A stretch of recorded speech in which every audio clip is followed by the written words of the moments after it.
എന്റെ സ്വന്തമല്ല. ഭാരതത്തിലൊരു തത്വശാസ്ത്രമുണ്ട്, ഇതം ന മമ, ഇതൊന്നും എൻ്റെതല്ല, ഇതെല്ലാം ഈ പ്രകൃതിയുടേതാണ്. പ്രകൃതിയിൽ നിന്ന് വരാത്തതൊന്നും നമ്മളില്ല. അതുകൊണ്ടാണ് മരിച്ചാൽ തിരിച്ച് പ്രകൃതിക്ക് കൊടുക്കുക, പഞ്ചഭൂതങ്ങൾക്ക് കൊടുക്കുക തന്നെ. ശരീരം അതാണ് മണ്ണിന് കൊടുക്കുക, പൃഥ്വി വെള്ളത്തിന് കൊടുക്കുക, പെണ്ണോ നീര് ഒലിപ്പിക്കുന്ന, തേജസ് തീക്ക് വെച്ച് കൊടുക്കുക, വായുവിന് ഗന്ധം കൊടുക്കുക, ആകാശത്തിന് പുകയും കൊടുക്കുക. അതാണ് ശവസംസ്കാരം എന്ന് പറയുന്നത്. ഇത് തിരിച്ചേൽപ്പിക്കുക. പക്ഷെ തിരിച്ചേൽപ്പിക്കുമ്പോൾ നമുക്ക് എന്തൊക്കെയുണ്ട് നമ്മുടെ ഉള്ളിൽ? നമുക്ക് ആർജിച്ചെടുത്തിരിക്കുന്ന ഒരു സൗന്ദര്യബോധമുണ്ട്, ഒരു നന്മയുണ്ട്, ഒരു സത്യാന്വേഷണമുണ്ട്, ഒരു നന്മയുണ്ട്, ഒരു സൗന്ദര്യബോധമുണ്ട്. ആ സൗന്ദര്യബോധമില്ലാത്തതിൻ്റെ പ്രശ്നമാണ്. ഇപ്പോൾ പദാർത്ഥത്തിലേക്ക് തിരിയുകയാണ്. ശരീരമെന്ന പദാർത്ഥത്തെ തൃപ്തിപ്പെടുത്താൻ അൽഫാം, ഒരാഴ്ച പഴക്കമുള്ള ശവത്തിന് ബർമ്മ എന്ന് പേരിട്ടെത്തുന്നു.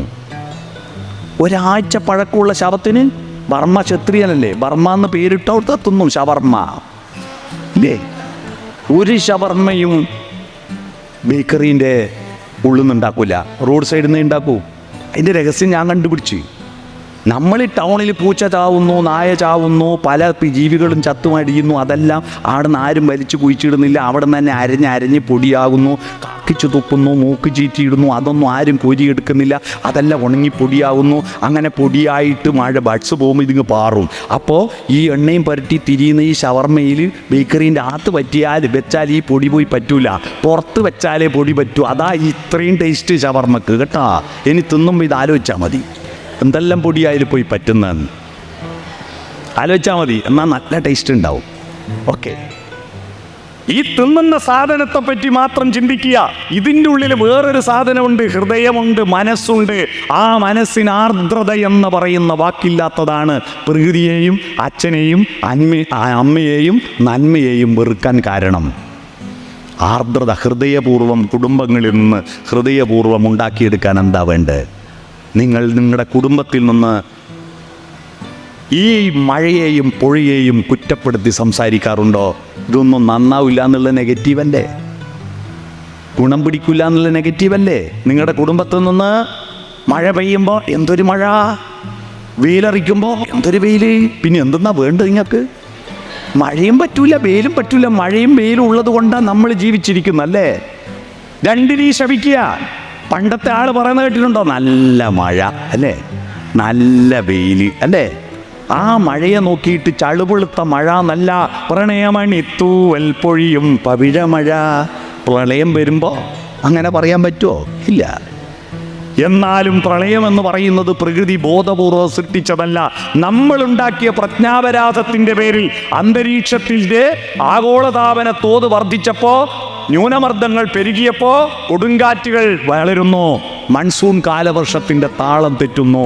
മൺസൂൺ കാലവർഷം അന്റാർട്ടിക്കയിൽ നിന്ന് ഈ തണുത്ത കാര്യങ്ങൾ പുറപ്പെട്ട് വേനൽക്കാലത്ത് നമ്മൾ ഇവിടുന്ന് ചൂടുകൊണ്ട് വായു ചൂടായിട്ട് വികസിച്ച് മേലോട്ട് ഉയരുമ്പോൾ ഉണ്ടാകുന്ന ന്യൂനമർദ്ദത്തിൽ മൺസൂൺ കാലവർഷത്തെ പിടിച്ചു വലിച്ച് സഖ്യപർവ്വത നിരകൾ പശ്ചിമഘട്ടം അതിനെ തടഞ്ഞു നിർത്തിയിട്ട് ഇവിടെ മഴയായി പെയ്യുന്നതായിരുന്നു പണ്ടത്തെ നമ്മുടെ കാലവർഷം. ഇപ്പോൾ അകാലവർഷമാണ്. കാലേ എന്ന് പറഞ്ഞാൽ കൃത്യമായ കാലത്തിൽ പെയ്യുന്ന വർഷമാണ് കാലവർഷം. ഇപ്പം കാലം തെറ്റിയ മഴയാണ്, അപ്പം അകാലവർഷമാണ്. കാരണം പണ്ട് മഴ പെയ്തിരുന്നത് പശുവിനെ കറക്കുന്ന പോലെ ചിങ്ങത്തിൽ ചിരിങ്ങിയിട്ടല്ലേ, പശുവിനെ കറക്കുന്നത് പോലെ അല്പാൽ മെല്ലെ മെല്ലിയല്ലേ ചുരത്തുക. ഇപ്പോൾ ആ ചുരന്നൽ അപ്പാട് അടർന്ന് വീഴും പോലെ മേഘസ്ഫോടന. തെങ്കാശി പട്ടണം എന്ന് പറഞ്ഞ സിനിമയിലാന്ന് തോന്നുന്നു, സലീം കുമാറും ദിലീപും കൂടി ഒരു പശുവിൻ്റെ കോലം തലയിൽ വെച്ചിട്ട് ആലേ പോയി കിടന്നപ്പോൾ മച്ചാൻ വർഗീസ് കറക്കാൻ പോയി. അകിടവിടെ എന്ന് ചോദിക്കുമ്പോൾ ഗ്ലൗസ് ഊതി പൊന്തിച്ചിട്ട് താത്തു കൊടുത്തപ്പോൾ ആ ഗ്ലൗസ് പിടിച്ചു വലിച്ചിട്ട് പാല് കിട്ടാഞ്ഞപ്പോൾ ശക്തിയിൽ പിടിച്ചു വലിച്ചപ്പോൾ ഇവനതങ്ങ് കൈവിന്ന് വിട്ടുപോയി. അകിടൊന്നിച്ച് പടർന്നു വീണപ്പോൾ ബോധം കെട്ട് വീണൊരു നല്ല രംഗമുണ്ട്. അതുപോലെ ഇപ്പോൾ മേഘങ്ങളാകുന്ന അകിടുകൾ പൂർണ്ണമായിട്ട് താഴോട്ട് ഒന്നിച്ച് വരിക, പ്രളയം വരിക. മെല്ലെ മെല്ലെ പെയ്യുന്നില്ല. ചിണുങ്ങി പെയ്യുന്ന മഴയ്ക്ക് പകരം ആർത്തട്ടഹസിച്ച് പെയ്യുന്ന മഴയാകുന്നു. കാരണം അല്പാൽപ്പം കോരി കഞ്ഞി കുടിക്കുന്നില്ല നമ്മളെല്ലാം കടിച്ച് പറിച്ചിട്ടൊന്നിട്ട് വിഴുങ്ങുകയാണ്. പിന്നെ അതിന് കണക്കായിട്ട് മഴയും പെയ്തു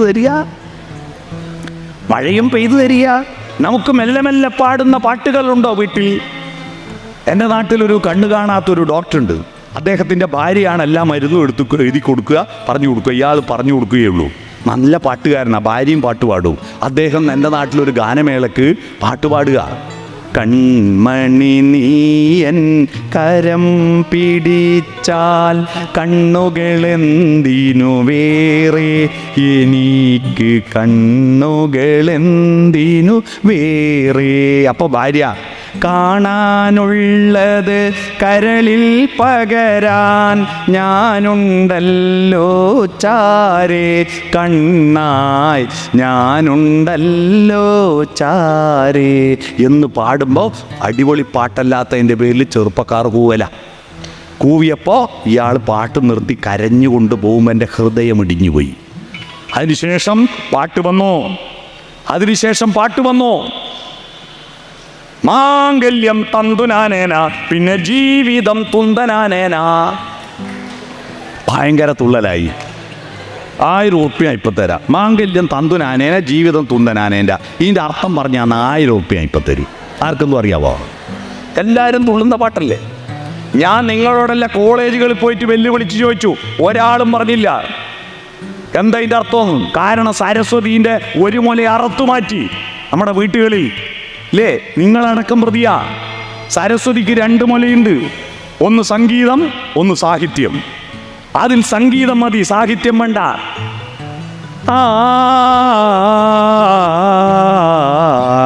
സംഗീതമാണ്, ആപാദ മധുരമാണ്. പക്ഷേ അതിൻ്റെ തൊട്ടപ്പുറത്തെ വരി സാഹിത്യം ചേരുമ്പോൾ അത് ആലോചനാമൃതമാണ്. ആരെയും ഭാവഗായകനാക്കും ആത്മസൗന്ദര്യമാണോ നീ. ആത്മാവിൻ്റെ സൗന്ദര്യത്തെ പ്രേമിച്ച കാമുകനുണ്ടായിരുന്നു പണ്ട്. അതുകൊണ്ട് കാമുകനും കാമുകിയും ആത്മാവിനെ സ്നേഹിച്ചത് കൊണ്ട് അവൾ വേറെ കല്യാണം കഴിച്ചു പോയാലും അവളെ കുത്തിക്കൊല്ലാൻ പോകുന്ന കാമുകനില്ല, അവന് കഷായം കൊടുത്തു കൊല്ലുന്ന കാമുകിയുമില്ല. കാരണം ആത്മാവിനെ കളങ്കപ്പെടുത്താൻ പറ്റില്ല. അതുകൊണ്ട് അന്ന് കല്യാണം വേറെ കഴിഞ്ഞു പോയാലും നവതി ആഘോഷിച്ച മധു അഭിനയിച്ച് പാടിയ പാട്ടോർമ്മയുണ്ടോ? അലിഞ്ഞു ചേർന്നതിൻ ശേഷമൻ ജീവനെ പിരിഞ്ഞു പോയി നീ, എങ്കിലും എന്നും മംഗളം നേരുന്നു ഞാൻ. സാഹിത്യത്തിൻ്റെ കരുത്തായിരുന്നു അത്. ഇന്ന് ആത്മാവിനെയല്ല പ്രേമിക്കുന്നത്. കെട്ടിപ്പൂടിടാ കണ്ണാളാ, കെട്ടിപ്പൂടിടാ. അതാണ് ശരീരം മതി. ആ പദാർത്ഥത്തിലേക്ക് ചുരുങ്ങിയപ്പോൾ ശരീരം എന്ന പദാർത്ഥത്തെ സന്തോഷിപ്പിക്കാൻ കവിതയില്ല, സാഹിത്യമില്ല, ഒന്നുമില്ല. അതുകൊണ്ട് പദാർത്ഥത്തെ സന്തോഷിപ്പിക്കാൻ ചിക്കൻ കടായി, ചിക്കൻ അൽഫാം.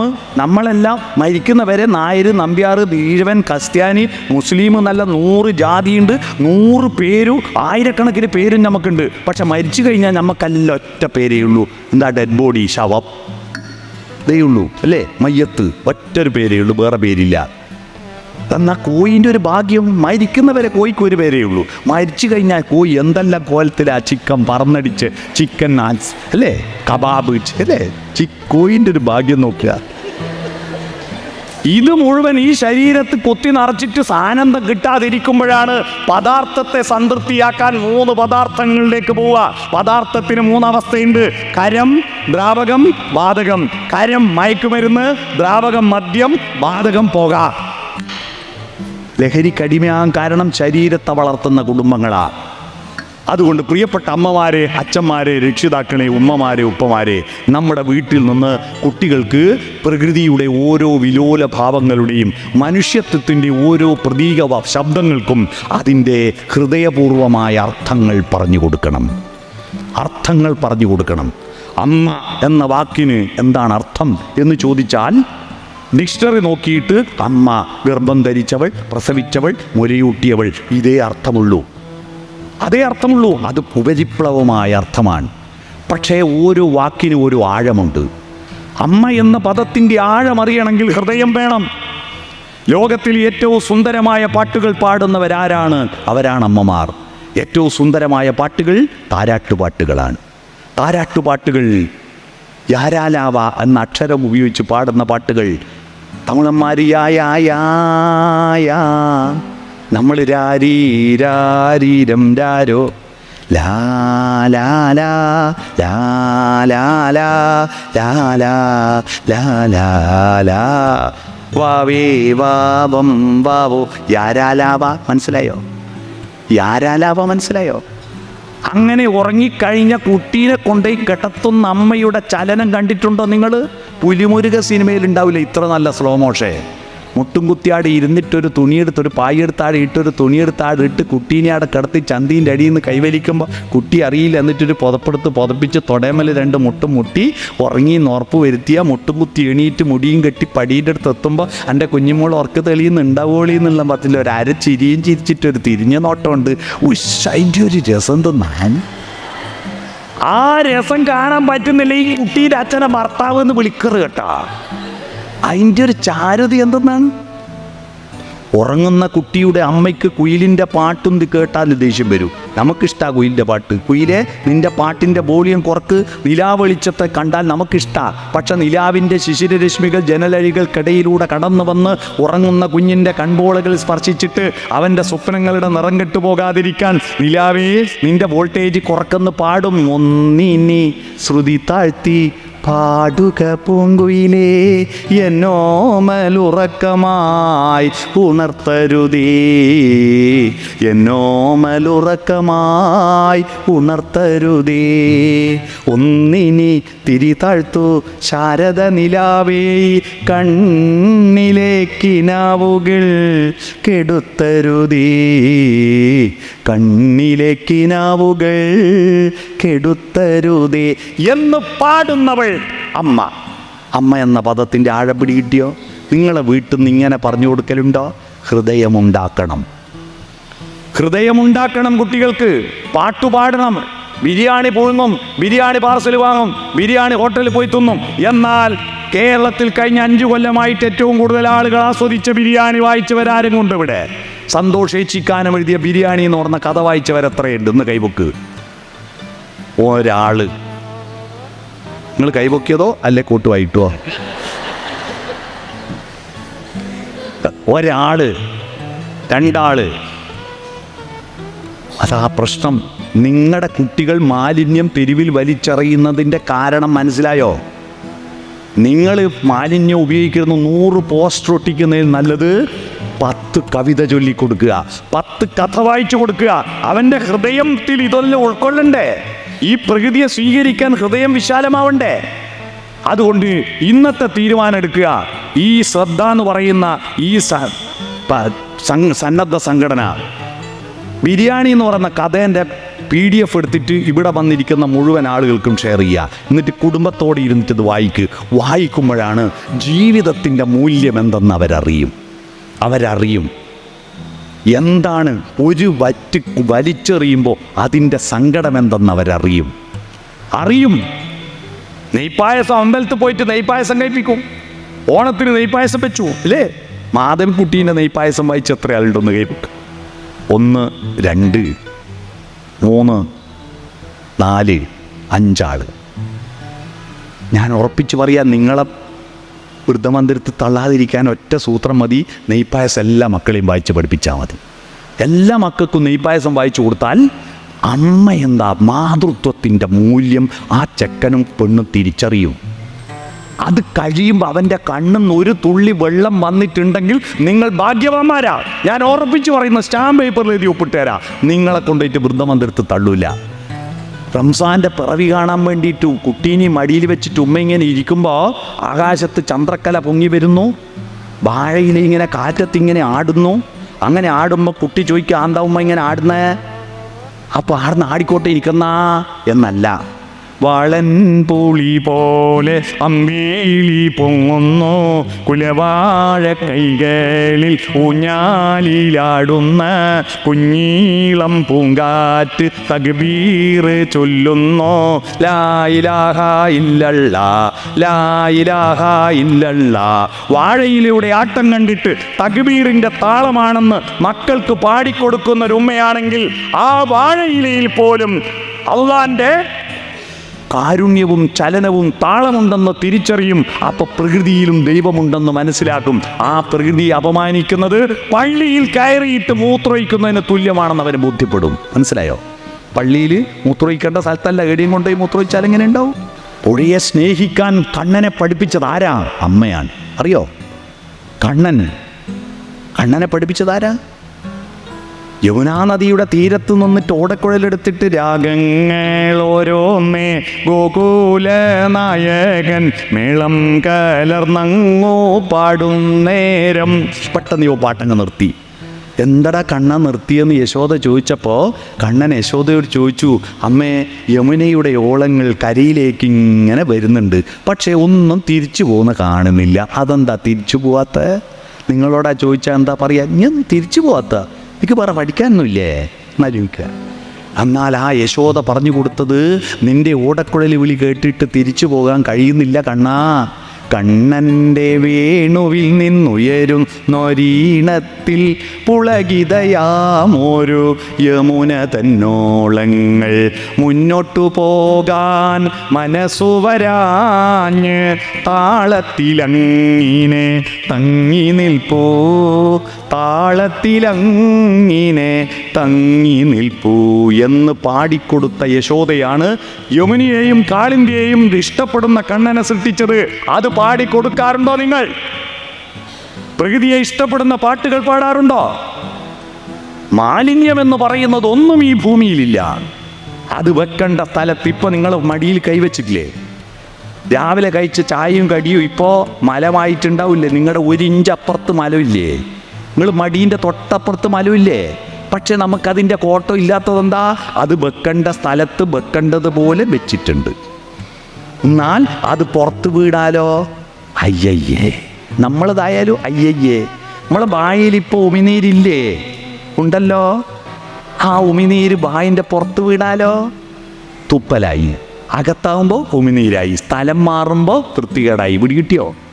അതുകൊണ്ട് മാലിന്യം എന്ന് പറയുന്ന ലോകത്തൊന്നുമില്ല, ഉണ്ടെങ്കിൽ മനുഷ്യനേ ഉള്ളൂ. ആ മാലിന്യങ്ങളെ കൃത്യമായ അവസരത്തിലും, പാൽപ്പായസം സമയം തെറ്റിയ തലം തെറ്റിയ മോശമില്ലേ? പാൽപ്പായസം 10 ഗ്ലാസ്സിൽ നിറച്ചു. ആ 10 ഗ്ലാസ് പാൽപ്പായസം നിങ്ങൾ ഇപ്പോൾ മൂല്യമുള്ളതാ, നാളത്തേക്കോ കിട്ടില്ലേ? കാലം മാറുമ്പോൾ കിട്ടില്ലേ? പിന്നെ സ്ഥലം മാറുമ്പോൾ അത് നിങ്ങളുടെ വയറ്റിലേക്ക് പോകേണ്ട 1 ഗ്ലാസ്, 2ാമത്തെ ഗ്ലാസ് നിങ്ങളുടെ വയറ്റിലേക്ക് പോകേണ്ട, 3ാമത്തെ ഗ്ലാസ് കുടിക്കാൻ പറഞ്ഞാലോ, 4ാമത്തെ ഗ്ലാസ് കുടിക്കാൻ പറഞ്ഞാൽ കാണുമ്പോൾ ദേഷ്യം വരൂലേ? കാരണം ഈ സ്ഥലം വേറെ വയറ്റിലേക്ക് പോകേണ്ടത്, അത് സ്ഥലം മാറുമ്പോൾ മാലിന്യമായി. അതുകൊണ്ട് നമ്മുടെ മാലിന്യം എന്ന് പറയുന്നത് യഥാർത്ഥത്തിൽ പ്രകൃതിയിലല്ല, എവിടെയാ ഉള്ളത്? മനസ്സിലാണ്. മനസ്സിലാണ് മാലിന്യമുള്ളത്. ആ മനസ്സു നന്നാവട്ടെ. മനസ്സ് നന്നാവാത്തതാണ് നമ്മുടെ പ്രകൃതിയിൽ മാലിന്യങ്ങൾ ഉണ്ടാവാൻ കാരണം. പ്രകൃതി ഒരു മാലിന്യം ഉണ്ടാക്കുന്നില്ല. മനുഷ്യരുണ്ടാകുന്നതിന് മുമ്പും പക്ഷികളെല്ലാം കൂട്ടിൽ വിസർജിക്കാറുണ്ടായിരുന്നു, മൃഗങ്ങളെല്ലാം പുറത്ത് വിസർജിക്കാറുണ്ടായിരുന്നു. എന്നിട്ട് ഇതുവരെ പ്രകൃതിയിൽ അതിൻ്റെ പേരിൽ ഒരു പകർച്ചവ്യാധിയും ഒരു ബുദ്ധിമുട്ടും ഉണ്ടായിട്ടില്ല. നമ്മളായിരുന്നു. നമുക്ക് ഈ കക്കൂസ് വന്നിട്ട് പെരുത്തുകാലായോ? കക്കൂസ് വരുന്നതിന് മുമ്പ് ഞങ്ങളുടെയൊക്കെ നാട്ടിൽ തൈക്കുണ്ടിലും കുണ്ടടയിലും അല്ലേ മൂലധന നിക്ഷേപം. അപ്പോൾ പറയുമ്പോൾ ചിലർക്ക് ഇഷ്ടപ്പെടില്ല.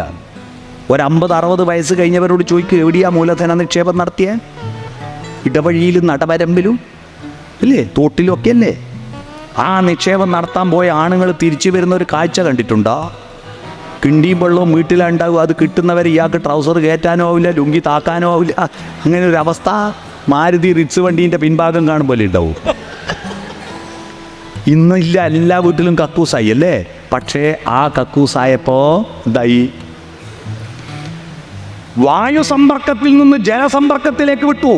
കേരളത്തിലെ മഹാഭൂരിപക്ഷം ടോയ്ലറ്റുകളും അശാസ്ത്രീയമായിട്ടുണ്ടാക്കിയതാ. കേരളത്തിൻ്റെ ഭൂമിക്ക് അനുസരിച്ച് 75 സെൻറ്റിമീറ്റർ ആഴത്തിൽ, അല്ലെങ്കിൽ മാക്സിമം 1 മീറ്റർ ആഴത്തിൽ മാത്രമേ കക്കൂസിൻ്റെ ടാങ്കി കുഴിക്കാൻ പാടുള്ളൂ. കാരണം ഈ മണ്ണിൻ്റെ ജൈവിക ശക്തിയുള്ളത് 1 മീറ്റർ ആഴം വരെയാണ്. അവിടെ വരെ ഈ മാലിന്യം മണ്ണിലേക്ക് വലിച്ചെടുത്ത് ലയിപ്പിക്കാൻ അതിന് കഴിയും. എന്നാൽ ഇപ്പം 3-4 മീറ്ററും ഒക്കെ കുഴിക്കുക അങ്ങ് ആഴത്തിൽ. എൻ്റെ 500 തലമുറ കഴിഞ്ഞാലും ഇത് നിറയാൻ പാടില്ല എന്ന മട്ടിൽ കുഴിക്കുക. എല്ലാ മഴ പെയ്ത എല്ലാ കിണറ്റിലെന്ന പോലെ എല്ലാ കക്കൂസിൻ്റെ ടാങ്കിലും ഉറവ് വരും, വെള്ളം കയറും.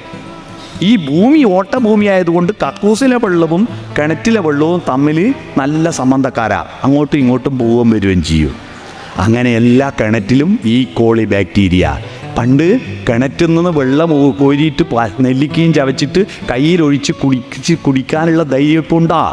ഇല്ല. വായു സമ്പർക്കത്തിലുള്ള മലത്തെ ജലസമ്പർക്കത്തിലേക്ക് വിട്ടില്ല നമ്മൾ. അതുകൊണ്ട് പുനർചിന്തനം വേണം. 2 ഇരട്ടക്കുഴി കക്കൂസ്, വൈ ആകൃതിയിൽ പൈപ്പ്, ഒരു പൈപ്പിൻ്റെ ഒരു ഭാഗം അടച്ച് മറ്റേ ഭാഗം തുറന്നിട്ട് അത് 20 കൊല്ലത്തിന് ശേഷം അത് അടച്ചു വെച്ചിട്ട് ഈ ഭാഗം തുറക്കുക. 20 കൊല്ലം കഴിയുമ്പോഴേക്ക് ഇതിലൊന്നും ഉണ്ടാവില്ല. എന്നിട്ട് ഇത് തുറക്കുക.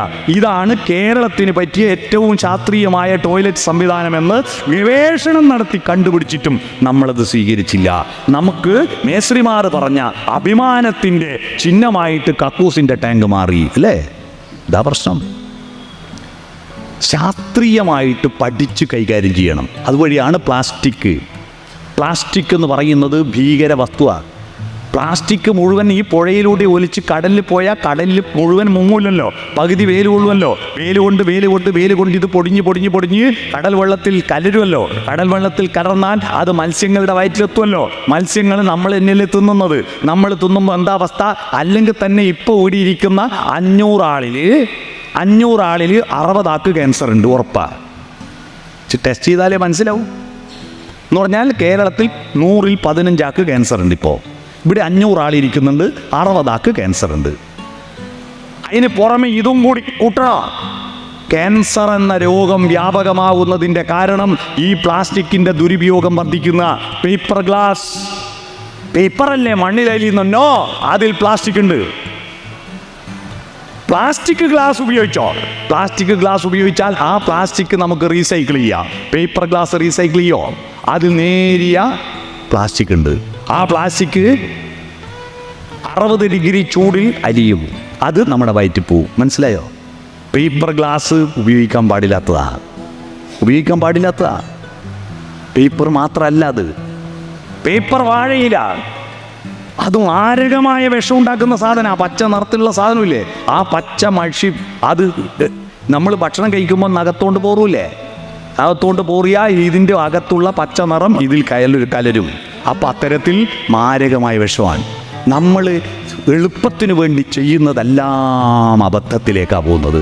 അതുകൊണ്ട് നമുക്ക് പ്രജ്ഞാപരാധം വന്നിരിക്കുന്ന തലമുറയെ നമ്മുടെ കുടുംബത്തിൽ അവനവൻ്റെ അണ്ടർവെയറെങ്കിലും അലക്കാൻ നമ്മുടെ കുട്ടികളെ പഠിപ്പിക്കുക. കേരളത്തിൽ കുടുംബശ്രീയിലൂടെ ഞാൻ നടത്തിയ സർവേയിൽ മനസ്സിലായത് 67% പുരുഷന്മാരും അവനവൻ്റെ അണ്ടർവെയർ പോലും അലക്കാത്തവരാ. അത് ഓളെയോ ഭാര്യനെയോ പെങ്ങളെയോ മക്കളെയോ ഏൽപ്പിക്കുക. അണ്ടർവെയർ അലക്കാൻ, അത് അലക്കിയിടില്ല എന്ന് പറഞ്ഞാൽ പിന്നെ എന്തൊരു വൃത്തികെട്ട സ്വഭാവ. ഇപ്പം ചില ആൾ വിചാരിക്കുന്നുണ്ടാവും ഈ കാലനെ വിളിച്ച ആപത്തായല്ലോ, അല്ലേ? 5ാം ക്ലാസ്സിലെത്തുമ്പോൾ കുട്ടിയോട് അവനവൻ്റെ അണ്ടർവെയർ അലക്കാൻ പഠിപ്പിക്കുക, അവനവൻ്റെ പാത്രം കഴുകാൻ പഠിപ്പിക്കുക. അമ്മമാരെ, നിങ്ങൾ ആണുങ്ങൾ പാത്രം കഴുകുമ്പോൾ നിങ്ങൾ കഴുകണ്ടെന്ന് പറഞ്ഞ് ഇങ്ങനെ വാങ്ങൂല്ലേ? നോനോ.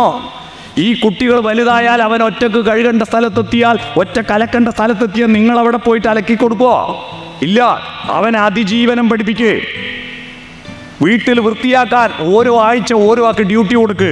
തിങ്കളാഴ്ച ഒരാൾക്ക്, ചൊവ്വാഴ്ച ഒരാൾക്ക്, ബുധനാഴ്ച ഒരാൾക്ക്, അങ്ങനെ റൊട്ടേഷനായിട്ട് മാറാലി അടിച്ചു വാരാൻ, നിലം തുടക്കാൻ, ആണ് പെണ്ണ് വ്യത്യാസമില്ലാതെ നമ്മുടെ കുടുംബത്തിൽ നിന്ന് എല്ലാവർക്കും ഡ്യൂട്ടി കൊടുക്കാൻ പറ്റുമോ നിങ്ങൾക്ക്? അത് കൊടുക്കുന്നത് നിങ്ങളെ പണി ലാഭത്തിന് വേണ്ടിയല്ല, അതൊരു ബോധത്തിന് വേണ്ടിയിട്ടാണ്.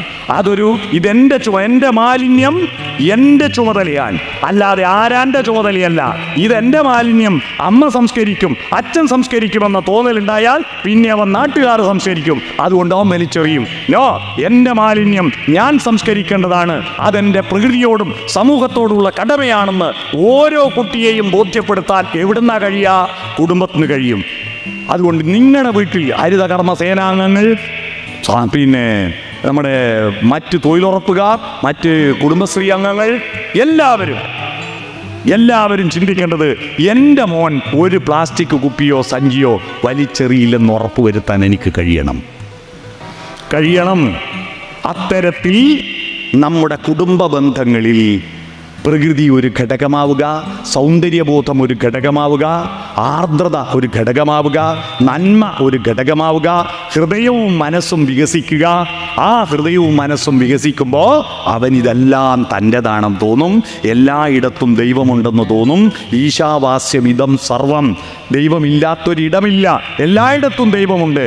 അതുകൊണ്ട് നിങ്ങൾ പുഴയിൽ മാലിന്യം വലിച്ചെറിയുമ്പോൾ, അല്ലെ റോഡരികിൽ മാലിന്യം വലിച്ചെറിയുമ്പോൾ, അത് സാക്ഷാൽ ശ്രീകോവിലിന്റെ അകത്തേക്ക് മാലിന്യം നിക്ഷേപിക്കുന്നതിന് തുല്യമാണെന്ന തോന്നൽ എല്ലാ വീട്ടിലും ഉണ്ടാക്കിയെടുത്തുകൊണ്ട് നമ്മുടെ നാടിനെ, നമ്മുടെ അടുത്ത്, ഇത് ആർക്ക് വേണ്ടിയാ? ഭൂമിക്ക് വേണ്ടിയല്ല. ഭൂമി ഒന്നും നിങ്ങളോട് പറയില്ല. ആർക്ക് വേണ്ടിയാ? നമുക്ക് വേണ്ടിയും നമ്മുടെ അനന്തര തലമുറക്ക് വേണ്ടിയുമാണെന്ന ബോധ്യത്തോടു കൂടി മുന്നോട്ട് പോകാൻ ഉത്തിഷ്ഠത. മടിയന്മാരായിട്ടാണ് നമുക്ക് പറ്റുന്നത്. എഴുന്നേക്കാൻ പഠിപ്പിക്കുക. ജാഗ്രത, അതാണ് ശ്രദ്ധ. ജാഗരൂകരായിരിക്കുക. മറ്റുള്ളവർ ചെയ്യുമ്പോൾ ഇടപെടുക പാടില്ലെന്ന് പറയാ. പ്രാപ്യവരാൻ നിബോധിത, ബോധമാർജിക്കുവാനുള്ള പ്രാപ്തി നേട്.